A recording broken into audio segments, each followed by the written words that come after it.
So Rob Carter, this is your first exhibition in Italy, I think? That's right. Yeah. Solo show, and you are presenting here several works which are continuing your process of working with the image and the illusion of the image, and the way to put an image in a three-dimensional context and then back again in an image.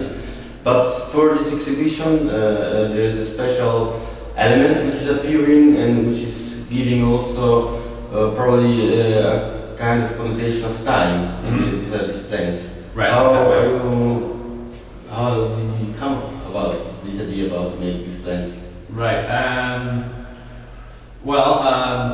I think exactly that. I was dealing with a lot of historical ideas about architecture and how we relate to architecture now, and also how people relate to architecture in the States as opposed to in Europe, and in terms of icons of cities. And I was kind of interested in that idea of time, and then bringing kind of different time periods of architecture together. So in terms of these works, I wanted to take it to a point where there was a different type of time in it, like a real and very visible time, but also bring it right back to the sort of land in an environmental way. So I wanted something that would deal both with what's beneath the architecture and what is the foundation of all this stuff, and how, in this case, it could very easily just go back to being, grass or plants or whatever if we weren't here. And also so that you can sort of see the sort of a movement of time throughout, in one case a video, or in this case a series of photographs. The architecture that you use in this case are, as you say, older than the series of the stadium, for example, and are referred to also a kind of attention of the architecture and the garden and the park, and this kind of connection with architecture and nature. And you had some examples of this architecture that you took? Yes, well, I mean, for this project specifically, there's two different images put together. One is Burley House with 18th century garden design by Capability Brown. So it's a very mediated experience of nature for the wealthy to enjoy, where you have these fake man-made lakes and little follies, and you're supposed to go around a corner and be surprised. And then on this side this is up to date. This is the Cura golf resort in Idaho. And it's very famous because it has a floating green where you tee off and you have to take a little boat to in this particular image, the green is actually out of focus, but sharper on some of the other ones. And you play the hole in the middle of in the lake.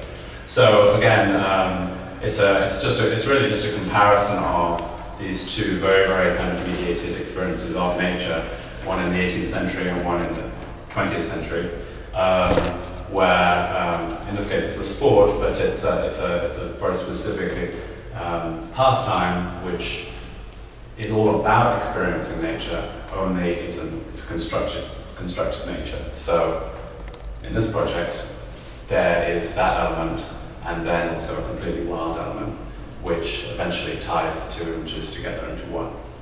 And it seems that in this work, this time where there's a first moment in which the plants, they really look like trees and it's perfect in the landscape. Yeah. And then there's a second moments where they are overwhelming everything and taking over the whole landscape, and then the image is disappearing almost. Right. And then there's the final moment where they are dying. Yes. And then the image behind is coming back again. It's come back, yeah, exactly. Is this also kind of relation between the nature and the human interference with?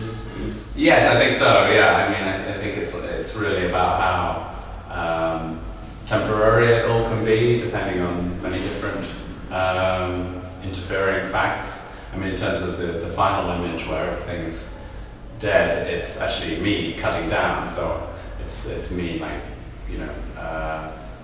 taking out this new landscape, and it's revealing the old landscape.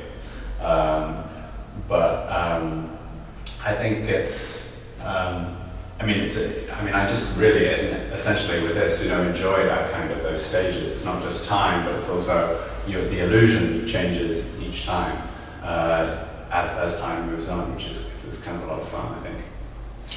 Black and white was a choice. Oh, well, I I shot everything in color and black and white. So there are 6 images.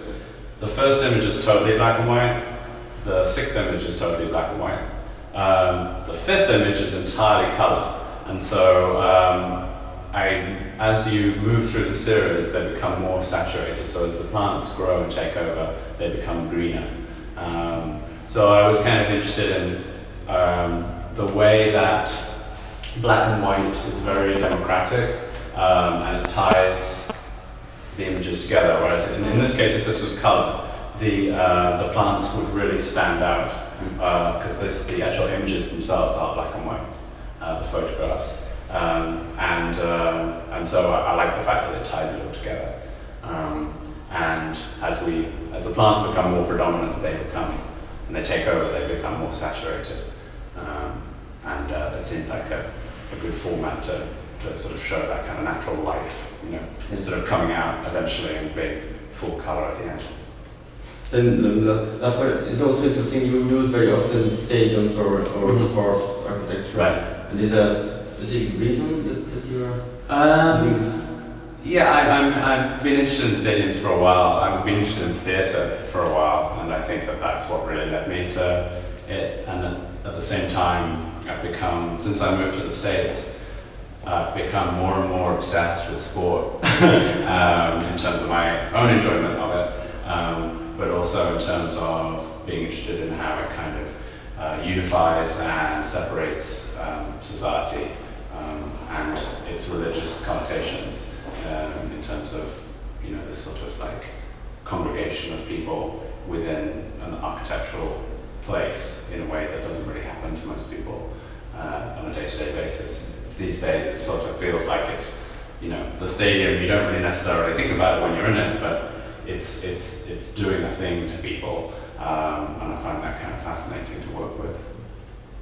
Well, it's interesting also the concept of illusion there is behind these images, and everything is actually always in this game of it is three-dimensional, then again it's three-dimensional, so you see what is actually the limit of the image. Right. When you put the image in the context of a landscape where then there's no images, so it's interesting, it's interfering, and then you create this kind of paradox of the image. Right. Yeah.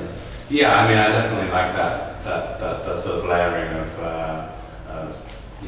anachronism, and I mean, it's always supposed to be, and certainly in this video, should be humorous, as well as hopefully serious on other levels.